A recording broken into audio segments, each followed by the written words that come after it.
So Bidar ಬಳಿಕ ದಕ್ಷಿಣ ಕನ್ನಡದಲ್ಲೂ bank ಲೂಟಿ ವರದಿ ಬರ್ತಾ ಇದೆ. ಕೋಟೆಕಾರು ಬ್ಯಾಂಕ್ನ ಕೆಸಿ ರೋಡ್ ಶಾಖೆಯಲ್ಲಿ ಲೂಟಿಯನ್ನ ಮಾಡಲಾಗಿದೆ. ಹಾಡು ಹಗಲೇ 5 ದರೋಡೆಕೋರರಿಂದ ಲೂಟಿ ನಡೆದಿದೆ. ಈಗ ಬರ್ತಾ ಇರುವಂತಹ ಮಾಹಿತಿ, ಬಂದೂಕು ತೋರಿಸಿ ಲೂಟಿಯನ್ನ ಮಾಡಿದ್ದಾರೆ ದರೋಡೆಕೋರರು. ಬ್ಯಾಂಕ್ನಲ್ಲಿ ಚಿನ್ನ ನಗದು ಲೂಟಿ ಮಾಡಿ ಎಸ್ಕೇಪ್ ಆಗಿದ್ದಾರೆ. ಮಂಗಳೂರು ಕಡೆಗೆ ಪರಾರಿಯಾಗಿದ್ದಾರೆ ಈ ತಂಡ ಅನ್ನುವಂಥ ಮಾಹಿತಿ ಸಿಗ್ತಾ ಇದೆ. ಅದೃಶ್ಯ ಸಮೇತವಾಗಿ ತೋರಿಸ್ತಾ ಇದ್ವಿ ನಿಮಗೆ. ಬೀದರ್ ಬಳಿಕ ಈಗ ದಕ್ಷಿಣ ಕನ್ನಡದಲ್ಲೂ ಕೂಡ ಬ್ಯಾಂಕ್ ಲೂಟಿ ಮಾಡಿರುವಂತಹ ಸುದ್ದಿ ಬರ್ತಾ ಇದೆ. ದೃಶ್ಯಗಳ ಸಮೇತವಾಗಿ ನಿಮ್ಮ ಮುಂದೆ ಇಡ್ತಾ ಇದ್ದೀವಿ. ಹಾಡು ಹಗಲೇ 5 ದರೋಡೆಕೋರರು ಹೋಗಿ ಲೂಟಿಯನ್ನ ಮಾಡಿಕೊಂಡು ಎಸ್ಕೇಪ್ ಆಗಿದ್ದಾರೆ. ಬಂದೂಕು ತೋರಿಸಿ ಲೂಟಿ ಮಾಡಿದ್ದಾರೆ ದರೋಡೆಕೋರರು ಅನ್ನುವಂಥ ಮಾಹಿತಿ ಬರ್ತಾ ಇದೆ. ಬ್ಯಾಂಕ್ನಲ್ಲಿದ್ದಂಥ ಚಿನ್ನ ನಗದನ್ನ ಲೂಟಿ ಮಾಡಿದ್ದಾರೆ. ಫಿಯೆಟ್ ಕಾರ್ನಲ್ಲಿ ಬಂದಂಥ ದರೋಡೆಕೋರರು ಈ ಕೃತ್ಯವನ್ನು ಎಸಗಿದ್ದಾರೆ ಅನ್ನುವಂಥ ಮಾಹಿತಿ ಈಗ ಸದ್ಯಕ್ಕೆ ಬರ್ತಾ ಇದೆ. ಮಂಗಳೂರು ಕಡೆಗೆ ಪರಾರಿಯಾಗಿದೆ ಈ ತಂಡ ಅಂತ ಹೇಳ್ತಾ ಇದ್ದಾರೆ.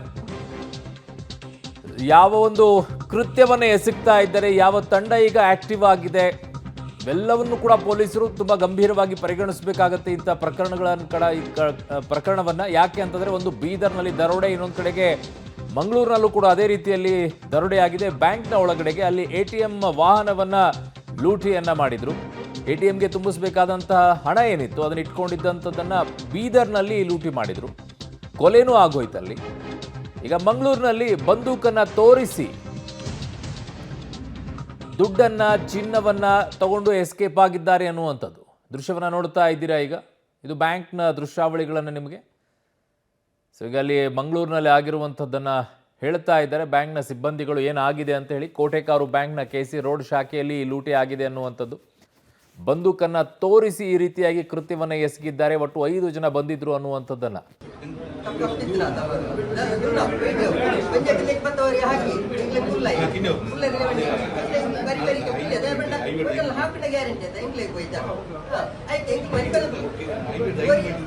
ಸರ್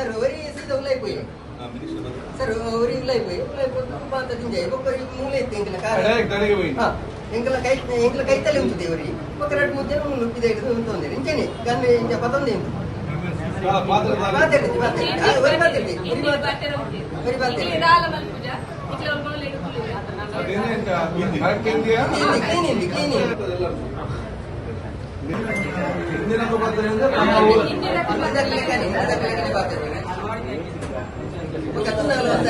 ಮಾಸ್ಕ್ ಮಾತಿಲ್ಲ ಮಾಡ್ತೇವೆ ಬೇರೆ ಮೇಯ್ತವನ್ನ ನಿಂತುನಾಗಲ್ಲ ఒక ప్యాంట్ మాత 10 దిన ఫ్యాషనబుల్ ప్యాంట్ ఉంటుంది 10 దిన మాత ఓకే ఓకే 10 దిన మాత ప్యాంట్ పదం పోయారు కోలదార్ సొత్తిచ్చు ఇది కోలగడాల మన పూజ నికల మొబైల్ కొను పెట్టే మొబైల్ నైట్ లంచనే మొబైల్ పరవాలి ಮೊಬೈಲ್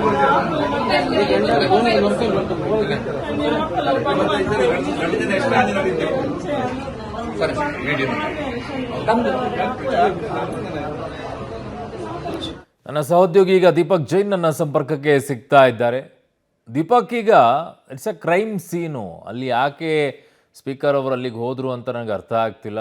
ಆ ಥರ ಕ್ರೈಮ್ ಸೀನ್ ಆಗಿರುವಂಥ ಸಂದರ್ಭದಲ್ಲಿ ಮತ್ತೆ ಏನು ಮಾಹಿತಿ ಬರ್ತಾ ಇದೆ? ಎಲ್ಲಿಂದ ಯಾವ ಕಡೆಯಿಂದ ಬಂದಿದ್ರು, ಏನು ಯಾರಿಗಾದರೂ ಗಾಯ ಆಗಿದೆಯಾ, ಯಾರ ಮೇಲಾದರೂ ಹಲ್ಲೆ ಮಾಡಿದಾರಾ, ಹೇಗಾಯ್ತಂತೆ ಈ ಪ್ರಕರಣ? ಕೆಸಿ ರೋಡ್ ಬ್ಯಾಂಕ್ ಅಲ್ಲಿ ಒಂದು ಘಟನೆ ನಡೆದಿರುವಂತದ್ದು. ಅಲ್ಲಿನ ವ್ಯವಸಾಯ ಸೇವಾ ಸಹಕಾರಿ ಸಂಘದ ಬ್ರಾಂಚ್ ಇದು. ಇದರಲ್ಲಿ ಬೆಳಿಗ್ಗೆ ಏಕಾಏಕಿ ಬಂದಿರುವಂತ ಒಬ್ರು ಬಂದೂಕು ತೋರಿಸಿ ದರೋಡೆ ಮಾಡಿರುವಂತ ತಂಡ ಇದು. ತಂಡದಲ್ಲಿ 5 ಜನ ಆಗಂತುಕರಿದ್ರು. ಹಾಡುವಾಗ್ಲಲ್ಲಿ ಈ ರೀತಿಯಾದಂತ ಒಂದು ಕೃತ್ಯ ನಡೆದಿರುವಂತದ್ದು. ಚಿನ್ನ, ಒಡವೆ, ನಗದು ಎಲ್ಲವನ್ನ ಕಳವು ಮಾಡಿದ್ದಾರೆ. ಒಂದು ಫಿಯೆಟ್ ಕಾರ್ನಲ್ಲಿ ಬಂದಿರುವಂತ ತಂಡ ಈ ಕೃತ್ಯವನ್ನ ಎಸಗಿರುವಂತದ್ದು. ಆ ಬಳಿಕ ಅವರು ನೇರವಾಗಿ ಮಂಗಳೂರು ಕಡೆಗೆ ಪರಾರಿ ಆಗಿರುವಂತ ಘಟನೆ ನಡೆದಿರುವಂತದ್ದು. ಹೀಗಾಗಿ ಈಗಾಗಲೇ ಪೊಲೀಸರು ಎಲ್ಲ ಕಡೆ ತಪಾಸಣೆಯನ್ನ ಮಾಡ್ತಿರುವಂತದ್ದು. ನಿನ್ನೆ ಬೀದರ್ನಲ್ಲಿ ನಡೆದಿರುವಂತ ಘಟನೆ ರೀತಿಯಲ್ಲಿ ಈ ರೀತಿಯಾದಂತಹ ಘಟನೆ ಮಂಗಳೂರಿನಲ್ಲಿ ನಡೆದಿರುವಂತದ್ದು. ಹೀಗಾಗಿ ಇದರ ಜೊತೆಗೆ CM ಅವರು ಮಂಗಳೂರಿನಲ್ಲಿ ಪ್ರವಾಸದಲ್ಲಿರುವಂತ ಸಂದರ್ಭದಲ್ಲಿ ಈ ರೀತಿಯಾದಂತಹ ಕೃತ್ಯ ನಡೆದಿರುವಂತದ್ದು. ಧನ್ಯವಾದಗಳು ಸುಕ್ಪಾಲ್ ನಿಮ್ಮೆಲ್ಲ ಮಾಹಿತಿಗಾಗಿ.